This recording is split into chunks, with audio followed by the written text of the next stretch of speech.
ani catalan yi tey 5000 Bisca Barça laa bëgg si commenter tey lu ngeen may si ay Bisca Barça doyu les gars tey jour de fête la on est les champions d'Espagne en plus li si gën a neex mooy on l'a gagné contre notre rival Real Madrid si jour classico bi ñu dóor leen jël officiellement la Liga 2025-2026 tout a commencé avec un coup franc extraordinaire signé Marc Rashford moo ubbi score bi xool leen bal bi Courtois taaweeku na def na lépp lu mën mais mënu si dara le ballon était puissant en plus très bien placé quelques minutes lañ si tegaat Ferran Torres ñëw doubler la mise permettre FC Barcelone mener 2-0 après ça Barça dafa doxal gérer match bi tranquillement parce que Real Madrid tey jéemul dara proposé wul grand chose pour essayer égaliser après kii bi lan la def gérer match bi 2-0 xam nañ ne bu jeexee ni ñun ñooy gagné jarul ñuy nekk di dépenser yéen énergie di sonal suñu boobu vu que adversaire bi jéemul proposé lu bëri même si mën nañoo creuser waat écart bi parce que am nañ fay quelques occasions yoo xamante ni bu duggoon rek score mën na gën a yokk Rashford am na ko fa Ferran Torres am na ko fa Lewandowski aussi am na ko côté Real Madrid aussi am nañ fay quelques situations yoo xamante ni bu ñu ko dugaloon rek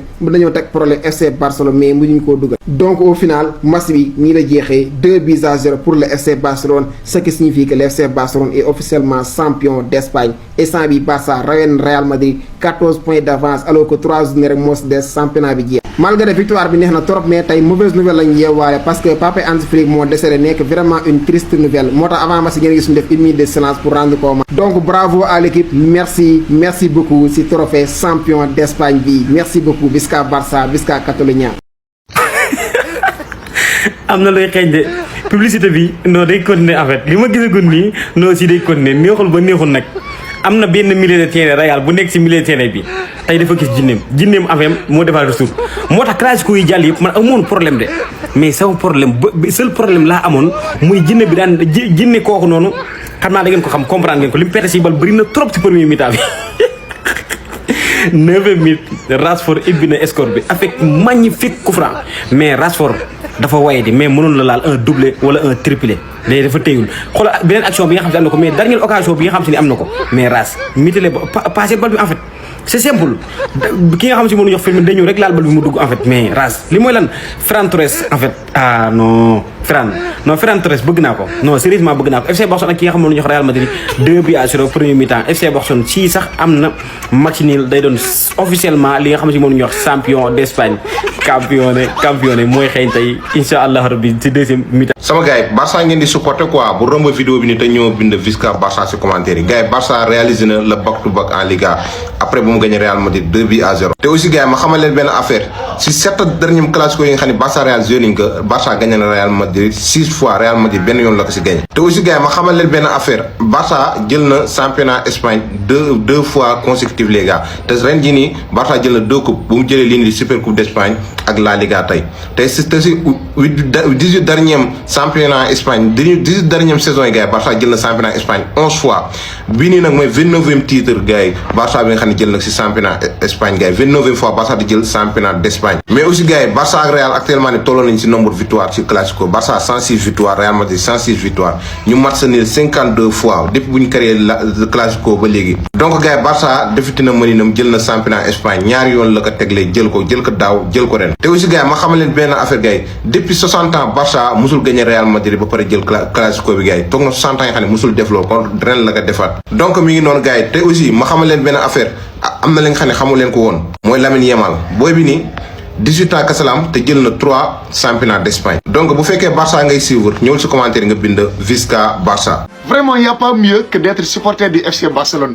Tu viens au Camp Nou classico jour bi nga xam ne moom la Barça war a jël championnat bi 2-0 même pas un but donc sama gars yi jeex na mi ngi noonu franchement ça a été une saison vraiment très très compliquée.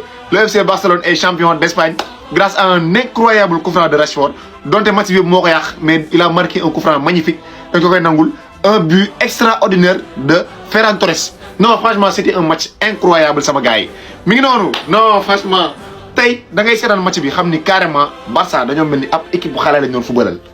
Real Madrid occasion bu normal sax mënuñ ko woon am maanaam occasion bu normal bu fekkee seetaan ngeen match bi téye bal bi tak est-ce que xam ngeen ni bis bu fi Lamine Yamal nekkoon dina ñaaw trop ñoom ñëpp lay dugal.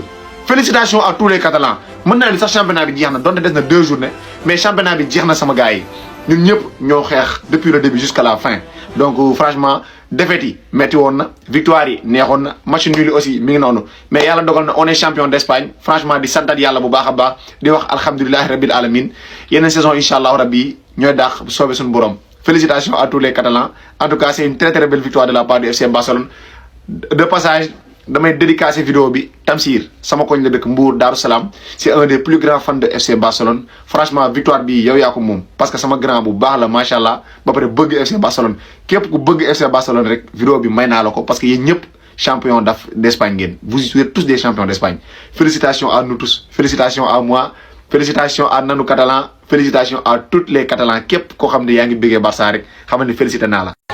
Félicitations à tous les Barcelonais, félicitations FC Barcelone aussi pour ce championnat remporté, vraiment bien mérité, championnat bien mérité. Match aussi bien mérité.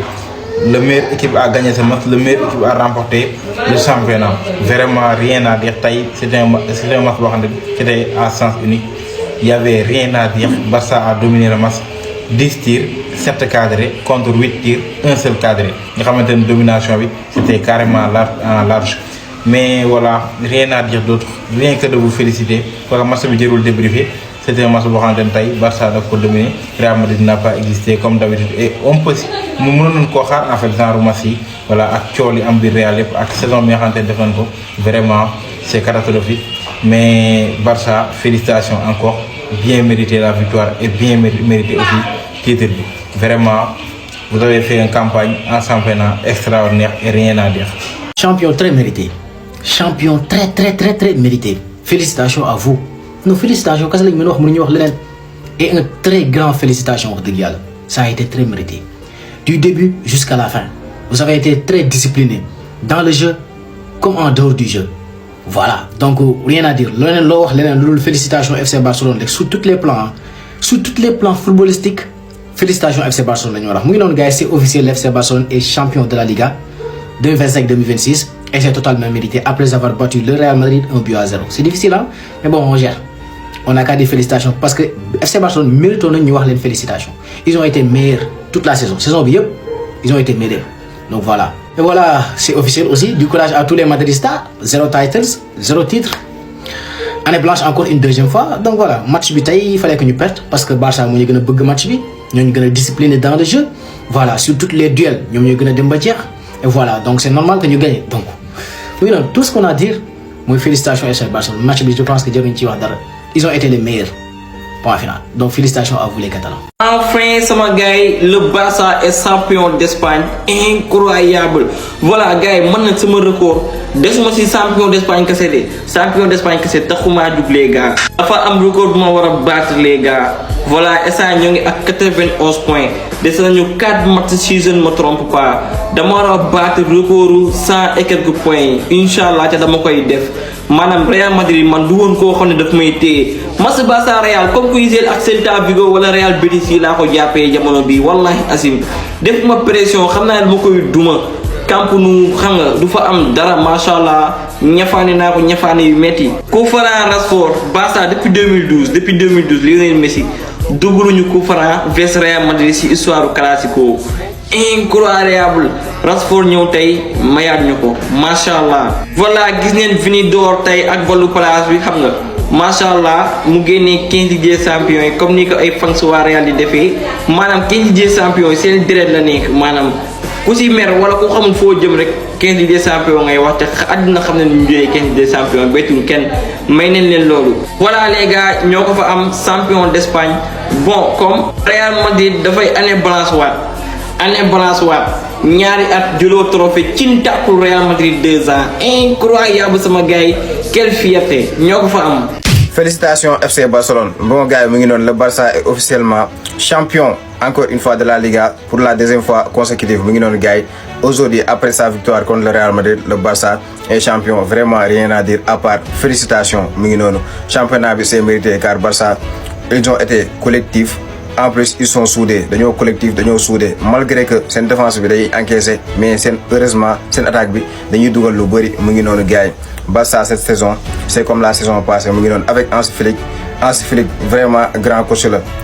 ay Real Barça yi nii mbalak mënul ñàkk car ñun ay rivaux lañ Real Barça mbalak la kañante mu ngi noonu mais s'il faut dire les termes il faut les dire Barça Hans Flick dafa liggéey malgré que des na yenn amélioration mooy loolu mais en Liga le Barça assure et voilà mu ngi noonu deuxième trophée consécutif vraiment félicitations à vous les Barcelonais. non sama gars yi joueur Real Madrid est-ce que ay nit nañu gis ngeen Vinicius lu mu wone 15 Ligue des champions ñii xalaat leen dof yow ndox lay ndox amoo looy wone dul 15 Ligue des champions non dëgg waa ji Real Madrid il faut ñu utal leen docteur du xool seen bopp ndax am na yenn yu xam ne yëfu dof la daan expliqué lépp mais avant tout de show boy King Lou abonné partagé like let's go. Barça tey dafa jàpp Real Madrid di ko foowe nokku ko Real Madrid tey benn tir cadré la am benn tir cadré du jamais vu suñu mënoon sax kii di Juan Garcia duñ ko teg si kaay dañu bàyyi kaay libre gars yi benn bii doon dugal suñu amee benn tir cadré 90 minutes ça c'est la honte ñu jàpp di leen nokku di leen football amul lu Vinicius di wane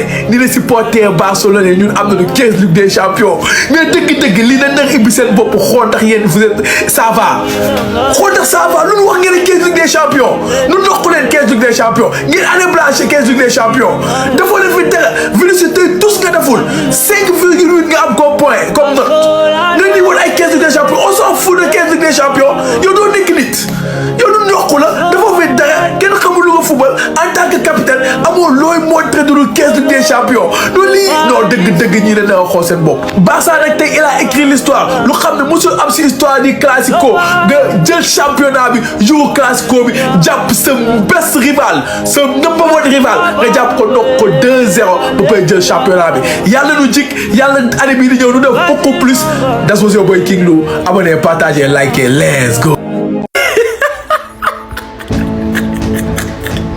nouvelle bi en fait nouvelle tax ko FC Barcelone tëddati na ki nga xam si moom la ñuy wax Real Madrid FC Barcelone ki nga xam si moom la ñuy wax Real Madrid en FC Barcelone fekk dalal na ko biir dëkkam dóor ko 2-0 avec magnifique maxi boo xam si nii FC Barcelone ba mérité dugg si maxi bi diminué maxi bi mérité li nga xam si ma ne moom la ñu wax contrôle maxi bi dugal ay bitam mais seere li nga xam ne ñu wax score am ba Real Madrid dugalu ko li nga xam ne ñu wax benn bit li nga xam si moom la ñu wax maxi final bi nga xam ne moo doxoon ci FC Barcelone ak Real Madrid FC Barcelone tey la doon confirmé ba xam day doon officiellement li nga xam ne ñu wax champion d'Espagne wala day xaar prochaine journée mais officiellement FC Barcelone rivalité am ki nga xam si moom moo gën ñoom ñoo gën a nekk en fait rivalité ci histoire football ñoom ñaar mën na ne FC Barcelone jëlee ko ci kanam en fait ci biir dëkkam officiellement FC Barcelone doon na li nga xam ne moom ñoo sacré champion d'Espagne deuxième fois consécutif daaw FC Barcelone moo ko jëloon ren FC Barcelone moo ko jëlaat non mais c'est humiliation bi nga xam ne nii en fait neexul ba neexul mais Real Madrid dama leen dem ba dama leen mujjee yërëm